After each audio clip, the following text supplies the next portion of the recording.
All right, hey, what's good, y'all? This is Pastor V, and man, I am so excited to be here at the Ignite conference, Ignite2k26. So far, it's been such an incredible time with the Lord, with the saints, with the youth, the young adults of our local church and our international ministry Harvest. And y'all, we got a very special guest of ours, friend of ours, brother in Christ, none other than the man himself. And he'll tell you otherwise, obviously. But we know him as Emanuel Lambert, aka DaTruth. And so, man, I'm just so excited you came here to kick it with us, man. Man, this conference has been incredible. I'm just grateful that you guys understood the need for intelligent faith, and even as we were talking to Bishop Johnson yesterday about it, he was saying we even need more of that. Yeah, absolutely. We need more apologetics in the church. He said, especially with what people are dealing with today, Christians are dealing with. But the fact that you guys really just understood how great the need is for, and we know how much y'all value it because y'all got me speaking 3 times. Bro, we got this man working. Hey, you know what? I said, listen, Hey. that's how that translates to me. They get it. That's amazing. I mean, how's it been for you? Bro, this conference, to be honest, the only way I can describe it is like you were going somewhere and then you ran out of gas. And now you're stuck on the side of the road and you're waiting on roadside assistance. And I think since COVID, it's like, being in this position for a long time, during conferences pre-COVID, this is really my first major conference here in the U.S. And to see a lot of young people who have gone along the journey, man, a lot of them look like they've run out of gas as far as their faith, as far as their position and understanding their purpose. And so rebooting is like, really, bro, we haven't done something like this in a decade. It literally like right before COVID, we had our last national conference rather here at Harvest. And having you come like a AAA and just pull up and say, look, Jesus, I got some gas for you. Wow. You can still make it. That's kind of what it's been for me. Jesus. You know what I mean? And having other speakers and I mean some power, but it's all been like there's been one silver lining. Yeah. The word is powerful. The word of God is still able to do things. Yeah. Understanding who God is. I mean, the last session you just had, powerful, profound. Just reminding the young people of who God, because a lot of folks don't know who God really is. I understand my mama's version of God, but I don't have my own personal relationship with Him. Yeah. So that, I mean, again, that's what it's been for me. Yeah. Yeah. So it's incredible, bro. This is your first time in Oni, though. I know you've never been to the side of Maryland. Yeah. And we got a little something happening here. Yeah. And we appreciate you coming through to make it do what it do. Oh man, it's been my honor. Yeah, and I wish we could keep you here for another week or two, but you got to go tour this nation and this world, bro. That's correct. Yeah, so tell us about the Intelligent Faith Tour, because I know when we started planning the Ignite conference, we just started talking around the same time. Yep. So, man, God be on some conversion, like the way you can't. He's God, bro. Yeah. Like the way it worked out was so beautiful, and so I know you've been touring the nation, you've been working it, and kind of tell us how that's been for you. Man, it has been incredible. Yesterday, you and I talked, and I was telling you about one of the gentlemen that came up to me after the Intelligent Faith Experience. I'm technically not calling it a tour. I've been just calling it the Intelligent Faith Experience. That's right. I love it. But it's a tour. Nomenclature. We get it. It's an experience, y'all. It's a tour. But yeah, and God came to me after I spoke, and he said, man, 10 years ago, I deconstructed and deconverted. And he showed me his Facebook post because he made an announcement. Christianity is no longer for me, and an entire dissertation as to all the reasons, with a list of all the reasons as to why. And he said, and this is my first time coming back to church in 10 years. He said, and I have to say, I'm be honest, I'm not there yet. He said, but what I heard today, I have to be honest, I've never heard anything like this before. Wow. And I think it was just speaking into, a lot of those granular spaces. Because I think that's what the ministry is designed to do. The ministry is really designed for people who are regularly attending, faithfully serving, quietly struggling. Say that one more time. Yeah, the ministry is designed for people that are faithfully serving, regularly attending, quietly struggling. Because it's so much of that. Even in the leadership space. So part of what I'm doing is leadership training as well. And the reason why the leadership portion of it is so important to me is because a lot of my wrestling as a Christian happened as a leader. I'm traveling, doing everything I'm doing now. I was doing it then. And trying to figure out, wait, what? I really believe this stuff, bro. Yeah. Screaming Jesus, but I don't know if I believe him. I was struggling, and I went through 4 different crises of faith. Wow. Each of them radically different. Wow. So some people ask all the time, why do people deconstruct? And the truth is that everybody deconstructs for a different reason. Sometimes in various seasons. Okay. That was me. Okay. Yeah. So for me, it was once a decade. Sheesh. Every 10 years you decide, I don't know. Well, it wasn't always that drastic. Right. But it was always attention. Okay. Which was actually one of the things I talk about on the Intelligent Faith tour, is God meeting us in the tension. And that Thomas is known as a skeptic. Right. He's known as a doubter. It's interesting, and this could mean nothing, but it could mean everything. Right. But his name is Didymus, which means twin. Yeah, right. He's divided. Double-minded twin. Yeah. And one of the things that has even recently become pretty interesting to me about Thomas is that I used to believe that he was only a skeptic. But when you look at his journey with Jesus, the Bible says it's a moment in which that he tells Jesus, let us go with you so we can die. Yeah. So he wasn't always that. So the question becomes, what happened between the time in which Thomas said, I will die with you, and I won't believe it unless I can touch. Right. Because you were convinced that death was coming. You were convinced. Yeah. You were devout. Yeah. So somewhere between devout and deconversion, let's just say for the sake of argument, he deconstructed. He was in this something happened in the middle. We don't know what it is. As depicted in The Chosen, I think his girlfriend was killed, or his wife was killed, something like that. So he had something tragic. Trauma, some sort of trauma. But I think the one thing that we probably can surmise is that it was at the very least unmet expectations. Yeah. Because his expectation would have been for Jesus to have been Messiah, come overthrow Rome, come overthrow our presidents, give me a position in government. Who's going to sit on your right? Who's going to sit on your left? I will die for you. Most committed worker. That's real right there. Only to get to the end and Jesus never come back. So he thought. Yeah, that would do it to you. Yeah, that'll do it. That would absolutely. So but there's 2 reasons why people deconstruct. One is unanswered questions, and the other is unmet expectations. Which is why pastors have to be careful. We have to be careful in our preaching to not make promises that God doesn't. Oh, come on, say that one more time. Because wow, hold on. Yeah. Even if it get me feeling good and I got goosebumps, don't do it. Yeah. Even if it's bring more money in the offering basket, don't do it. Exactly. Come on, man. Wow. Yeah. That's dangerous. Our leaders have to be careful, and musicians and artists do as well, because so much of our theology, so much of people's theology is shaped by music. We have to be careful to not make promises that God doesn't. And because what happens is, as a consequence, if the promise that you gave to people that they assumed came from God doesn't happen, and they end up disillusioned. They blame God. They blame God. Wow. Yeah.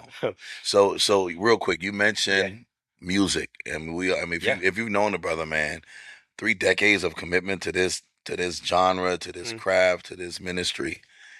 I'm sure, if we're just to paint a picture of a legacy well lived, you've already kind of You're in your LeBron zone right now. Yeah, Like for that. sure. Right. By the way, this dude just signed to the Sixers. Come So on. if you're from Philly, they turning up right now. They turning up. Jalen Hurts, LeBron James, let's go. Philly winning. Philly about to be a whole different place now. And for real, bro.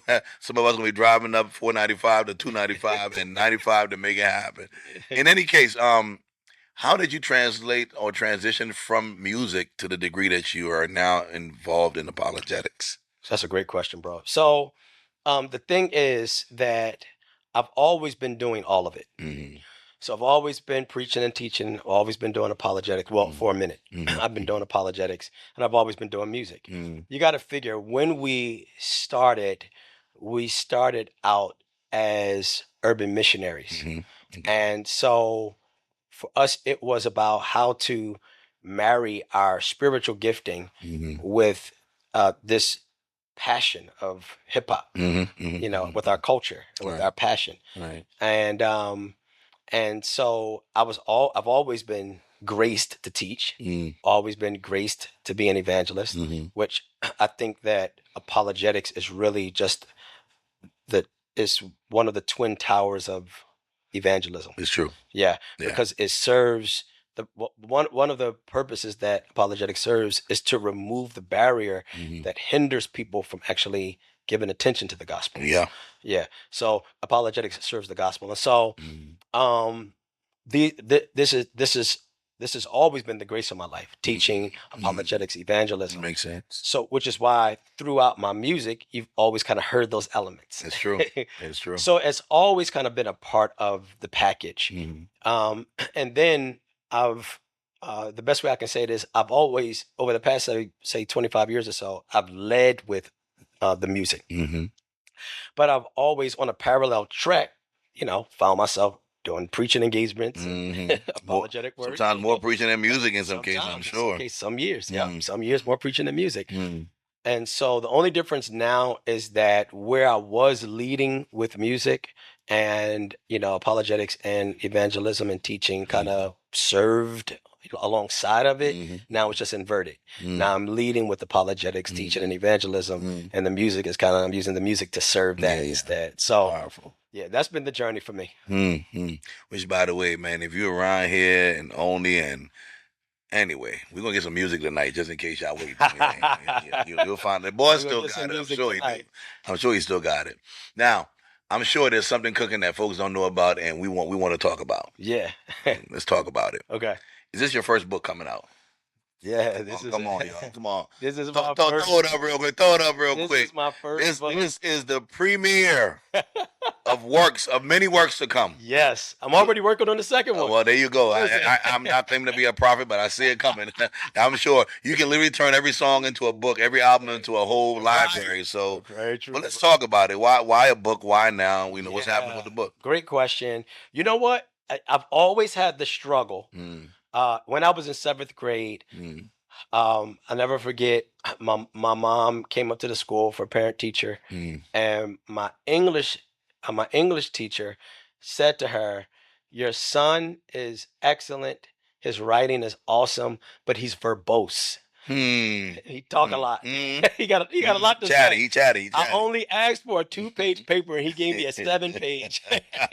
She ain't see the author in there cooking. That's what she ain't see. Come on. That's a good problem to have. Yeah, there comes a point. You love hip hop because it is the only genre where you can say so much in such a small space. But at some point, the 45 minutes you get to preach, the 35 minutes you get to do the panel, the 5 minutes you get for the song, it's just not enough. It's true. It's true. For all that you need to say.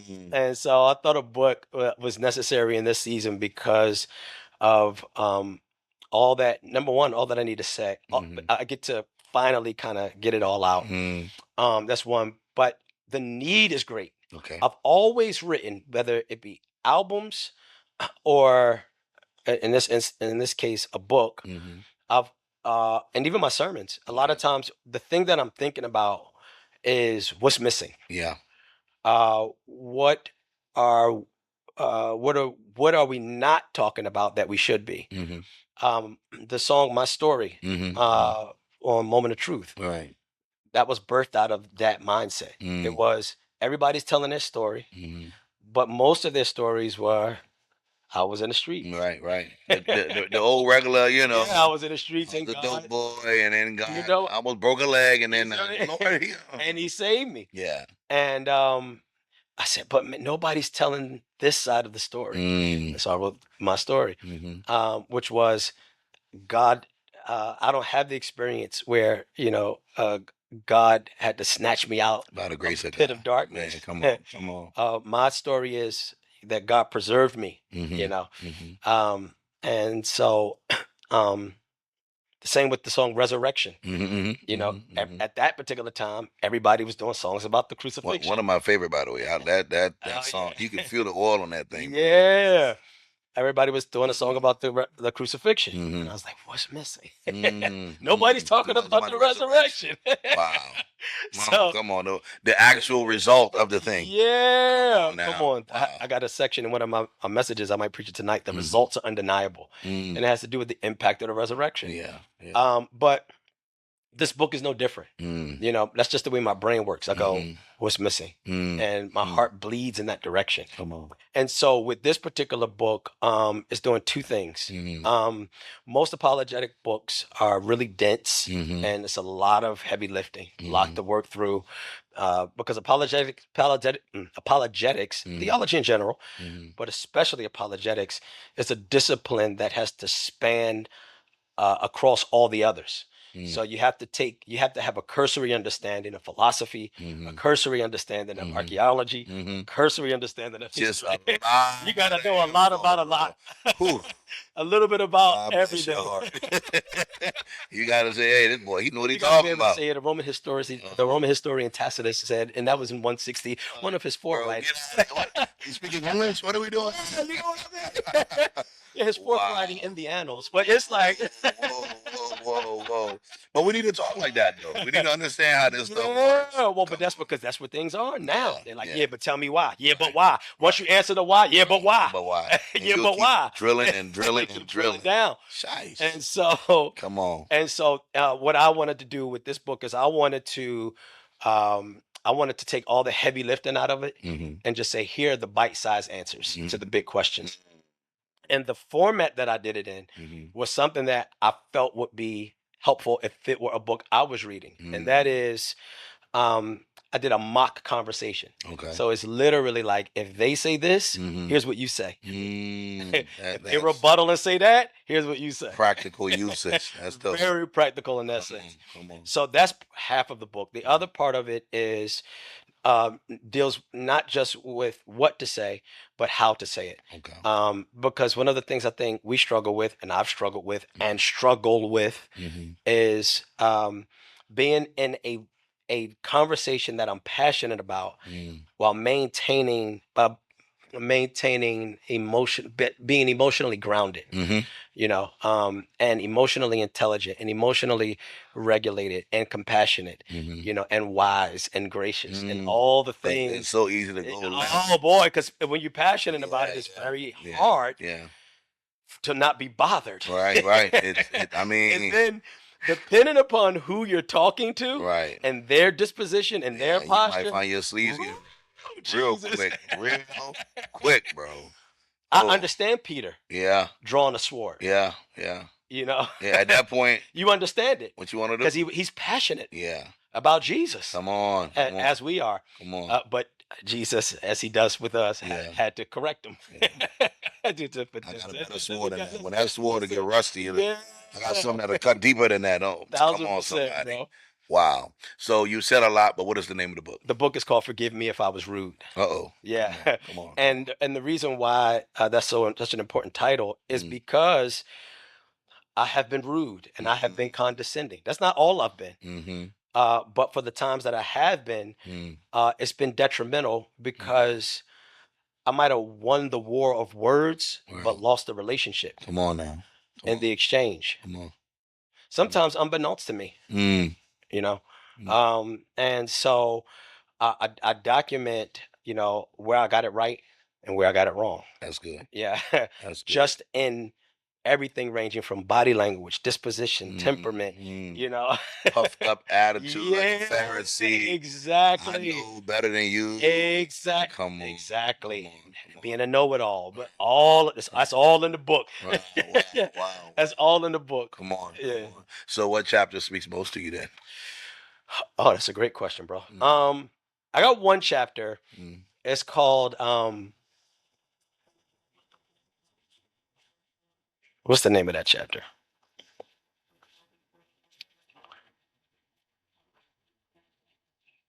It must be a good book. It's You got a lot of chapters. If you got to think about that one chapter, wait, what's you it? got to get your hands on that book, y'all. Oh, there it is. I got it. Okay, I got one chapter called "But Who Do You Think You're Talking To?" I told you, bro. The book gonna be lit. I can't wait to get my copy. The book is on fire, bro. Come on, man. Who you think you talking? That's real sweet. Who you think? And, Tell me about that, and man. And generally, when we hear that, the first thing that comes to mind is a heated exchange. Yeah. No, fighting words. What you talking exactly. about? Right. But I zoom the lens out and treat that particular phrase literally, because one of the most important things in any exchange, particularly around matters of faith and religion, is knowing who's on the other side of the conversation. Come on. What type of person am I talking to? Am I talking to a seeker? Am I talking to a skeptic, a cynic, or a resolved unbeliever? Because the seeker is a person who's open and they are genuinely looking for truth. Yeah. The skeptic is the person who's for a fight. Well, not necessarily. I think the skeptic is unconvinced, but they are open to examining the evidence. Okay. Good. That's good. I think the cynic might be looking for a fight, but because generally the cynic is disillusioned and disappointed. And then the resolved unbeliever is definitely looking for a fight. Because they're crystallized in their conviction. And I think once you know who you're talking to, it shapes your approach. Wow. And so if I'm talking to a seeker, that's a person that I walk with on the journey. Come on. If I'm talking to a skeptic, that's a person that I reason with because they want reasonable explanation and evidence. If I'm dealing with a cynic, that's a person that needs compassion because they got church hurt. And if I'm dealing with a resolved unbeliever, I need discernment because I need to know, is this conversation going to be fruitful? And if not, will it be beneficial for the spectator? Come on. See, because if you think about it, when God logic is out there in the public square engaging with Muslims, both of them are dug in. It's a full-on. Nobody believes that either one of them are going to budge. Yep. They're both resolved. Yeah. But what makes it beneficial is not what the expectation is for either one of them, but taking into consideration the people that are the crowd that's weighing what's being said. That's right. And trying to arrive at their own conclusion. That's right. And so I think, who do you think you're talking to? And obviously, there's a lot of stuff that I tease out. I provide a map for, and there's just a lot of things in that particular chapter that will be helpful as tools. Right. But that's an important chapter because, man, if you don't know who you're talking to, it's easy to miss the mark. That's so good. Because you end up taking a knife to a gunfight. It's true. Because you're trying to use reasonable explanations and logic for the person who's rejecting and resisting because of their negative experience. Yeah. That's a whole different ballgame. There's nothing worse than the right answer to the wrong question. Ooh. Or answering a question that nobody's asking. Or answering the question that nobody's asking. There we go. Wow. Yeah. Y'all, when does the book drop so we can October 6th. Come on. The book comes out, available for pre-order right now. Okay. So any links, anything, anywhere? Yeah. So listen, follow me. Okay. If this is on social media, the link is in the bio. Right. It'll be there. Yeah. Link is in the bio. Anywhere else, this is Aaron. Make sure you check in with me on socials. DaTruth on duty. The Truth on duty. DaTruth. It's not the truth. It's Right. DaTruth on duty. That's across all platforms. Awesome. Look, y'all, Ignite 2K26 has been absolutely lit. The brother here has just been a blessing. And I want to strongly encourage you, get your hands on this book. Yeah. Excuse me if I was... Forgive me. Or forgive me. Well, excuse me for missing it. And forgive me if I was rude. Yeah. By our very own Emanuel Lambert, a.k.a. DaTruth. God bless you, man. It's been fun. We got to run. But remember, there's only one God. And he's worthy of all the glory. Jesus. In Jesus' name, God bless you. God bless Thank you. you, bro.